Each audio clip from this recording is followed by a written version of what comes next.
राजस्थान में इस वक्त लगातार धरने देखने को मिल रहे हैं। कभी एसआई पर धरना होता है तो कभी पीटीआई पर धरना होता है तो कभी व्यवसायिक प्रशिक्षण जो है धरना देते हैं, वोकेशनल टीचर। अभी इस वक्त आप जो भीड़ देख रहे हैं ये है व्यवसायिक प्रशिक्षण, वोकेशनल ट्रेनर। लगातार लंबे समय से धरना दे रहे हैं। इनका धरना बात ये है कि इनकी जाता है और उसके बाद इन्हें हटा दिया जाता है। वो तमाम वोकेशनल प्रशिक्षण हैं जो बच्चों को तैयार करते हैं, चाहे वो आईटी सेक्टर हो, हेल्थ सेक्टर हो, वो तमाम सेक्टरों में स्किल सिखाने का काम करते हैं। और आज उन्हीं को हटा दिया गया है और वही आज धरने पर बैठे हैं और मांग कर रहे हैं नियुक्ति की। तमाम लोग हैं, उनसे हम बात करेंगे। जी मैम, क्या मामला? मतलब हमें थोड़े समय के लिए तो सरकार नौकरी दे देती है और बाद में हमको निरस्त कर देती है 3 महीने के बाद। 3 महीने के बाद ना तो हमारी सैलरी दी जा रही है और हमने मतलब गर्मी के टाइम पे भी घर घर जाके बच्चों को समझाया, उनको बताया वोकेशनल शिक्षा क्या है, वोकेशनल शिक्षा के रूप में उनको बताया इसमें क्या प्रोसेस है, आपके लिए क्या क्या शिक्षा दी जा रही है। तो हमारा मतलब सर गवर्नमेंट से मतलब हमारा ये निवेदन है कि घर से बाहर निकलना भी मुश्किल हो रहा है हमारा। हम कैसे बाहर निकले? घर वाले हमसे पूछते हैं आपकी नौकरी का क्या हुआ, बाहर वाले पूछते हैं कि आपकी नौकरी का क्या हुआ, कैसे आप ड्यूटी नहीं जा रहे हो। टीचर बुलाते हैं, मैं इसको से फोन करके मैडम आप क्यों नहीं आ रहे हो, कैसे नहीं आ रहे हो, आप कब आओगे।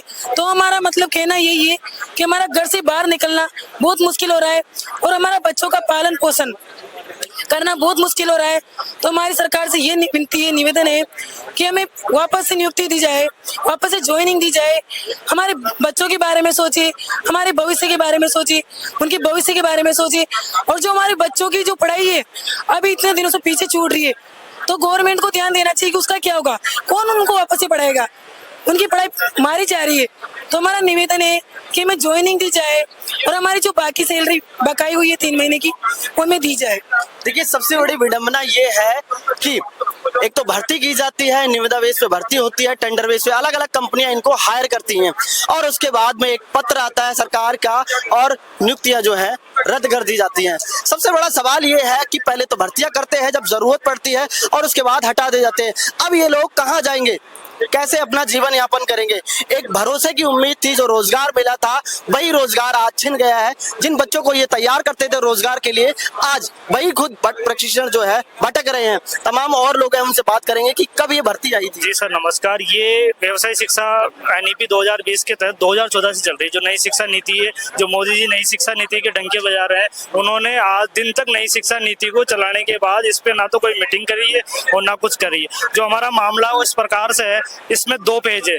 हम 2022 में लगे थे, कम से कम 500 जने जो 132 बिड के नाम से जाने जाते हैं। तो 2022 में और 2023 एक सेशन ये हो गया और 23 से 24 एक सेशन ये हो गया। 2 सेशन हमने नौकरी करने के बाद 30 जून 2024 को हमारा टेंडर खत्म हो जाता है। टेंडर खत्म होने के बाद में हमारे द्वारा हाई कोर्ट में याचिका दायर की जाती है। उस याचिका के अंदर हमें कंटिन्यू पोस्ट पे रहने के ऑर्डर होते हैं, लेकिन फिर भी इनका जो शिक्षा संकुल है इसके तहत इसकी कोई पालना नहीं होती है और पूरे 8 महीने के बाद में नई बिड के अंदर हमें जोड़ा जाता है, जिसमें प्रेस रीजॉइनिंग कर दी जाती है। प्रेस वैकेंसी 2000 जो वीटी है उनकी और जो 500 हम पुराने। इसके बाद में 3 महीने काम कराते हैं और इनके कंपनियों के बीच में और सरकार के बीच में क्या हुआ क्या नहीं हुआ। वीटी बेचारे स्कूल जा रहे थे, 15 तारीख को स्कूल गए और 16 तारीख को ऑर्डर आता है कि इनको निरस्त कर दिया गया है। इसमें अभी वीटी की क्या गलती है, इनकी ना तो कोई जांच हुई। अगर आपको प्रॉब्लम लग रही है तो जांच कराओ ना। हाँ, और हम जो पुराने वीटी हैं जो 2 साल नौकरी करे हमारे जिला लेवल पे और स्टेट लेवल पे, इनके ही अधिकारियों द्वारा हमारे डॉक्यूमेंट्स चेक है और उन डॉक्यूमेंट में हम सभी सही पाए गए हैं। अच्छा, तर्क ये दिया कि इसमें कुछ ना कुछ फर्जीवाड़ा है, लेकिन फर्जीवाड़ा हुआ है तो इसकी डॉक्यूमेंट्स की जांच कराओ आप। अगर कोई गलत है तो उसको हटाओ ना। जो सही है, जो नौकरी कर रहा है, अनुभव की कोई वरीयता नहीं है। देखिए, सबसे बड़ी विडंबना देखिए, हाईकोर्ट का आदेश भी पालना नहीं की जा रही है। जहां बात की गई है कि नौकरी जारी रहनी चाहिए लगातार, लेकिन सरकार और सरकार के मंत्री इस पर कोई ध्यान नहीं दे रहे हैं। अब बड़ी विडंबना है। जहां मैं एक बार दिखाने की कोशिश करूंगा, ये हाईकोर्ट का आदेश है जहां पर कहा गया है कि नौकरी जो है कंटिन्यू रहनी।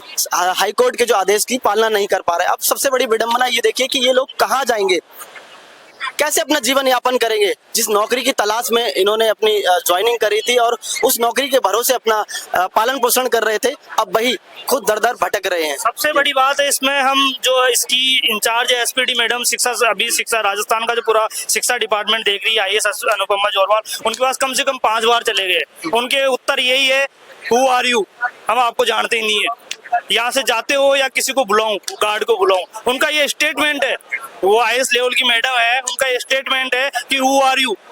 अब उनको ये नहीं पता कि आपके जो सरकारी विद्यालय है उसमें पढ़ाने वाले व्यवसायिक प्रशिक्षक है, उनके हिसाब से तो ये गधे हैं, लात दो और भगा दो। मतलब ना मैं तेरा मेहमान ना तू मेरा मेहमान। दावा आपने जिसको टेंडर, पहली बात तो ये कौन सा सिस्टम हुआ किसी को लगाने का, कंपनी के थ्रू लगा रहे, फिर अंग्रेजों में और आप में क्या फर्क रहा। देखिए सबसे बड़ी विडंबना देखिए कि प्राइवेट कंपनियों द्वारा हायर किया जाता है और उसके बाद में सरकार के पत्र द्वारा इनको निरस्त कर दिया जाता है। पहले तो जब प्राइवेट कंपनियों की जरूरत होती है तो उनसे हायर करवा लेते हैं और उसके बाद में इनको निरस्त कर देते हैं, तो फिर हायर करवाने की जरूरत ही कहाँ पड़ती है। सरकार की बड़ी विडंबना है, इनको ख्याल रखना चाहिए कि कैसे मतलब लोग काम कर रहे हैं, कैसे मेहनत कर रहे हैं और उसके बाद में लोगों को, बच्चों को सिखा रहे हैं स्किल्स। हेल्थ सेक्टर हो, चाहे वो आईटी सेक्टर हो, चाहे वो हर डिपार्टमेंट के लिए बच्चों को तैयार कर रहे हैं और उसके बाद यही लोग परेशान हैं। दूसरी सबसे बड़ी बात, कहा जा रहा है कि फर्जीवाड़ा हुआ है, एसआई पे फर्जीवाड़ा हुआ, तमाम लोग पकड़े गए, तमाम अधिकारी पकड़े गए। क्या वो एसआई भर्ती रद्द करी गई, पीटीआई भर्ती रद्द करी गई? नहीं करी गई, लेकिन जांच चल रही है उस पर। तो अगर इसमें कोई फर्जीवाड़ा है तो जांच करनी चाहिए। इन सभी लोगों को निरस्त करने की जरूरत कहाँ पड़ रही थी। और भी लोग हैं, उनसे हम बात करेंगे। मेरा नाम संतोष शर्मा है और मेरी ज्वाइनिंग 17 मार्च को हुई थी। गवर्नमेंट ने 3 महीने 4 महीने हमसे काम करवाया। गर्मियों की छुट्टियों में भी हम बच्चों के घर गए, उनको सिर्फ व्यावसायिक शिक्षा के बारे में अवगत कराया गया। गार्जियंस को बताया कि इस शिक्षा के द्वारा गवर्नमेंट का ये मतलब रूल है कि आप बच्चों को रोजगार दिलाएंगे। मतलब कोई भी बच्चा केवल सिर्फ नौकरियों के पीछे ना भागे, इसको स्किल्स के द्वारा हम नौकरियां मतलब जॉब भी अवेलेबल कराएंगे। उसके बावजूद हम 4 महीने काम कर करके गवर्नमेंट का एक आदेश निकलता है। आदेश ये पारित होता है कि आप इन बच्चों को निरस्त, मतलब जो व्यावसायिक शिक्षक हैं उनको निरस्त किया जाता है, इनका अनुबंध खत्म किया जाता है। प्रिंसिपल्स को आदेश निकाल दिए जाते हैं। उसके फिर हमारे पास कोई रोजगार नहीं रहता है। हम घर बैठे हैं 1.5-2 महीने से। हमारा 4 महीने का पहले को वो सिस्टम है, 2 महीने वो 6 महीने से हम घर बैठे हैं, बेरोजगार हैं। हमारा खर्चा किस तरीके से निकलेगा, हमारे गार्जियंस को किस तरीके से हम पेमेंट मतलब सैलरी पैसे दें, कहाँ से हम लेके आए। ये सरकार को तो एक मिनट लगा उसको आदेश निकालने में, उनका क्या गया। हम बेरोजगार हो गए और हम अब यही है कि हम यहाँ जब तक रहेंगे जब तक हमको ज्वाइनिंग नहीं दी जाती है। सबसे बड़ी विडंबना देखिए कि जब तक काम किया उसकी सैलरी भी नहीं आई। सबसे बड़ा सवाल होता है कि जब आपने नौकरी पे लगाया तो वो किस सहारे से आए थे। यही सहारे से आए थे कि पेमेंट मिलेगा, नौकरी कर रहे हैं, पैसा मिलेगा, जीवन यापन करेंगे, परिवार को चलाएंगे। और वो परिवार अब किसके सहारे चलाएं जब सैलरी ही नहीं आ रही, तनख्वाह ही। जी सर, मैं भूपेंद्र सिंह फ्रॉम तगतगढ़ स्कूल से पाली डिस्ट्रिक्ट से हूँ। हमारे सर बहुत सारी समस्या है, हम एक समस्या गिनाते गिनाते थक जाएंगे लेकिन समस्या पूरी नहीं होगी, क्योंकि आज दिन तक हम सिर्फ समस्या सुनाते ही आ रहे हैं लेकिन किसी ने हमारा संज्ञान नहीं लिया है। कभी कहते हैं शिक्षा संकुल जाए, कभी बीजेपी कार्यालय जाए, कभी कांग्रेस कार्यालय जाए, इधर से इधर हम मंत्रियों के और शिक्षा संकुल के चक्कर ही लगा रहे हैं। आते हैं जाते हैं, सिर्फ आश्वासन देते हैं, आश्वासन दे देंगे 15 तारीख को। उससे पहले हम आए थे 25 जून को हमारा धरना था। काफ़ी संख्या में वीटी संघ आए थे हम, लेकिन हमको मैडम ने, अनुपमा जोरवाल मैडम ने हमको आश्वासन दिया था कि 15 दिन में आपकी ज्वाइनिंग हो जाएगी। अच्छा ये बताइए, अभी आपका डेलीगेशन गया, बातचीत किस किस से हुई है? बातचीत होती है लेकिन वो सिर्फ आश्वासन देते हैं, लेकिन हमको कोई फिक्स डेट नहीं दी गई कि ये लो आपकी इस डेट को आपकी ज्वाइनिंग हो जाएगी। और आश्वासन के भरोसे ही हम जी रहे हैं। आश्वासन पे आश्वासन मिल रहा है। हम घर पे जाते थे, हमको यही पूछे कि क्या हुआ, कि बस आश्वासन मिला है। और ये अब सुनते सुनते हम परेशान हो गए। हम किसको जाके अपनी विडंबना सुनाए, कि विडंबना सुनने वाला भी कोई नहीं है। मंत्रियों को कहते हैं तो कुछ मंत्री तो कहते हैं हम जानते भी नहीं, वो जानबूझकर अनजान बनते हैं। अगर वो जानते नहीं तो फिर वो मंत्री क्यों बने? क्या मांग है अब? हमारी मांग है कि हमको, जैसे हमारी ये बिड निरस्त की गई थी 13 जून 2025 को, वही हमको 2903 वीटी है, उनमें से 2527 वीटी को लगाया गया था, वो वीटियों को वापस रीज्वाइनिंग दी जाए।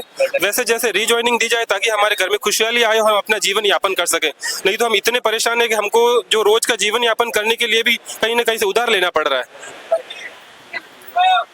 जी नमस्कार जी। सबसे पहले तो मैं आपकी टीम को धन्यवाद दूंगा। मैं हनुमानगढ़ से हूँ, कालूराम में वोकेशनल एग्रीकल्चर में हूँ। तो ये हमारे को मतलब 17 मार्च को ज्वाइनिंग दी थी। इससे पहले मतलब उसका एक्सटेंशन करते रहे, डेट को बढ़ाते रहे कि आज इतनी तारीख को मिलेगी, इतनी तारीख को मिलेगी। उसके बाद में 17 मार्च को जब ज्वाइनिंग दी, ज्वाइनिंग के साथ हमने ज्वाइनिंग कर लिया, 3 महीने हमारे से काम करवा लिया। उसके बावजूद भी हमारे को मतलब पेमेंट नहीं दिया गया है। हम मतलब आर्थिक रूप से, मानसिक रूप से, शारीरिक रूप से सभी तरह से परेशान हैं। तो सभी मतलब ऐसा नहीं है कि कोई भी किसी को खुशी की कहीं हो, कोई उम्मीद नहीं है। 4-5 बार धरना भी हम कर चुके हैं। हमारे को हर बार ये कह के वापिस कर दिया जाता है कि आपका काम हो जाएगा, आपका काम हो जाएगा, आपकी फाइल चल रही है, ये चल रही है, वो चल रही है, कुछ नहीं हो रहा है। सबसे पहले ये सारा शोषण सिस्टम हो रहा है। देखिए सबसे बड़ा सवाल है कि इनको प्राइवेट कंपनी के द्वारा लगाया जाता है लेकिन सरकार के पत्र द्वारा निरस्त किया जाता है। बड़ा सवाल ये है कि जब कंपनियों ने लगाया था तो सरकार ने निरस्त क्यों किया। अब कंपनियों ने इनका पेमेंट रोक रखा है और अभी तक इनकी जो कई महीनों से जो काम कर रहे थे, चाहे वो हेल्थ सेक्टर में बच्चों को तैयार कर रहे थे स्किल्स के तौर पर, चाहे वो IT के सेक्टर में हो, चाहे वो MBA सेक्टर हो, यानी व्यवसाय वगैरह के तमाम वो सेक्टर है जहाँ पर ये स्किल सिखाने का काम कर रहे थे, वोकेशनल ट्रेनर, अब इनको हटा दिया गया है। और वो भी एक पत्र के द्वारा उसमें ये कहा गया है कि कहीं ना कहीं फर्जीवाड़ा हुआ है। वो तमाम जो भर्तियां हुई हैं जिनमें फर्जीवाड़ा हुआ, तो क्या वो भर्तियां रद्द की गई? नहीं की गई। वो तमाम भर्तियां हैं वो आज भी पेंडिंग पड़ी हुई है। लेकिन फिलहाल में इनका जो डेलीगेशन है गया है और बातचीत होती है कि आश्वासन पे आश्वासन मिलता है। आने वाले वक्त में क्या होता है ये तो समय ही बता पाएगा। बने रहिए मेरे सहयोगी राजेंद्र के साथ। मैं आरव सिंह, पॉलिटिकल पंचायत, जयपुर।